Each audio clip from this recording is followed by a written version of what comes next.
Hey guys, it is October 5th and this is probably going to go down as one of my better videos yet. I went on a mega garage sale trip today, and I was out for 7.5 hours garage sailing, and I really made some incredible scores. This is actually going to be a possibly a 3-part video, so hang on.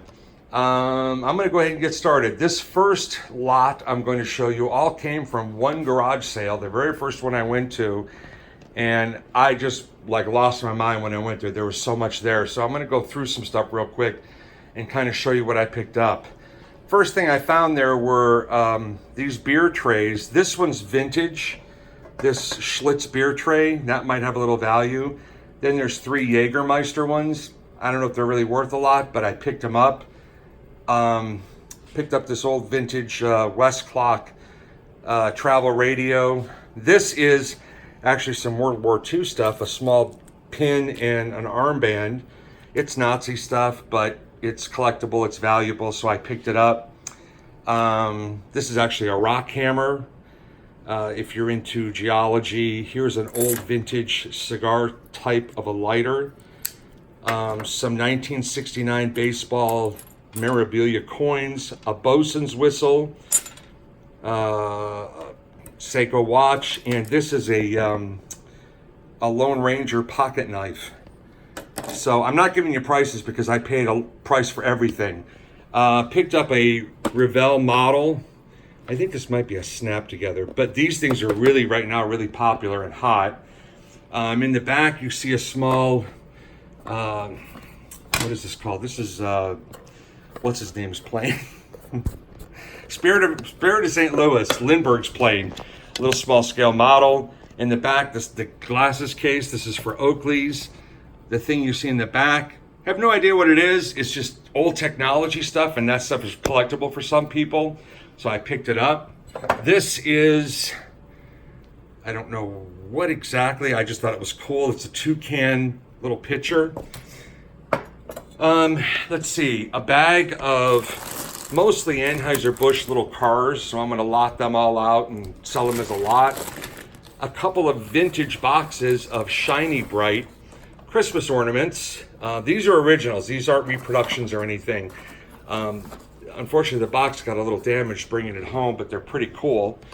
In the back there, you see some DVDs. That's I think the entire series of the Star Wars Clone Wars animated series. On the very far back right is a selection of Rolling Stones videos. I think there's 8 or 9. Some of them are like concert videos, so I think there may be value there. This, I believe, is like a 1950s era parking meter, the head of a parking meter. What else came from that sale? I think that's it from this sale, except the biggest item, and that's right here. He had a stack of these football pennants.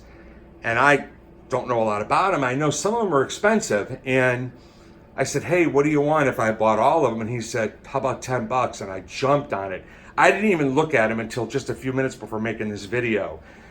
I mean, just real quick to go through some of these. January 1983, Super Bowl 17. Oops, sorry about that. I dropped the camera. I'll hold it now. Super Bowl 17 for the Washington Redskins. Super Bowl 7, 1973. Here's a 1971 Washington Senators. They're not even around anymore. Old vintage Baltimore Orioles, 1966.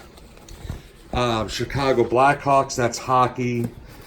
Houston Oilers, that's an old one, obviously. They're not in Houston anymore. New York Jets. Baltimore Colts. There's Pittsburgh's in here. The Bengals, Kansas City. The Patriots, Miami. There's an old original vintage Tampa Bay. There's some more hockey. And there's even Cleveland Browns. So that was pretty cool. There's about 40 of these, all right? Well, in addition to that, one of them just came apart too, unfortunately. That one right there, a piece of it came off. They're pretty fragile. I need to be more careful. I also got...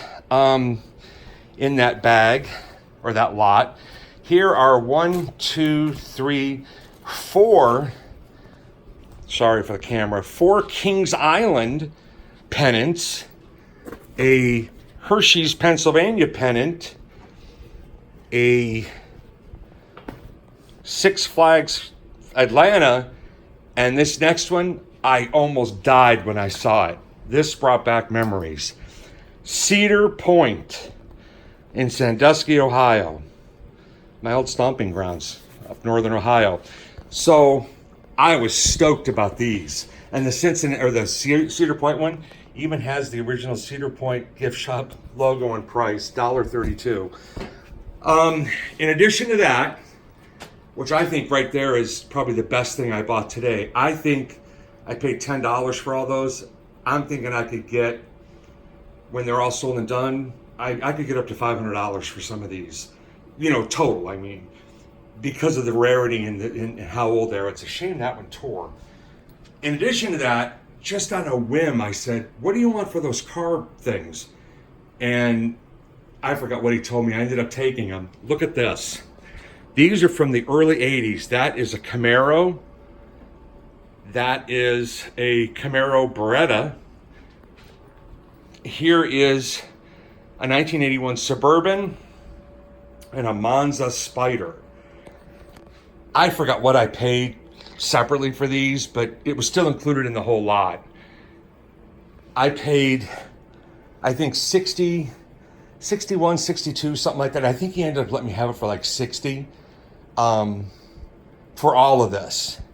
And I was super stoked. Like I said, the pennants alone are going to get me probably 5 times that easily. And the rest of this stuff will just be pure profit. This was amazing. It was just an incredible, incredible sale.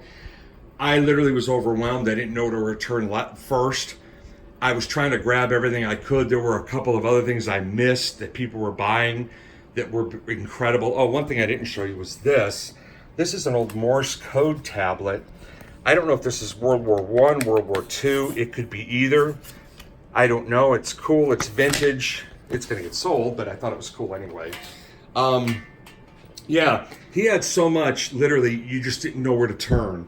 I even tried to go back to him at the end of the day, but he'd already shut down. He had a lot of other vintage Star Wars stuff that he had out in his shed. I really, even now when he was closed, I should have went there. Oh, there was another thing there I didn't show you. This little thing, I have no idea what it is. It's a water meter cover from Newark, New Jersey. It's just really a desk thing, but I thought, you know, on eBay somebody might like that. He was explaining this pottery to me, and I don't remember what he said it was. I, of course, love the graphic. If you know me, you know I love that stuff. I'm going to research that, see what it's worth. And living in Tampa, I had to buy this. It's a vintage Columbia restaurant ashtray. What does it say? It says made in Mexico, whatever, but it's cool. So yeah, I was super stoked about this sale. I guess that's it for this one. I mean, I literally have tons more to show you. So we're going to call this part 1 and watch for the part 2, probably looking around at maybe part 3. So stay tuned and watch for the video. And if you haven't subscribed, please do so. And like if you like it. And if you don't like it anyway for me, please. All right, thanks. Talk to you in the next video. Bye.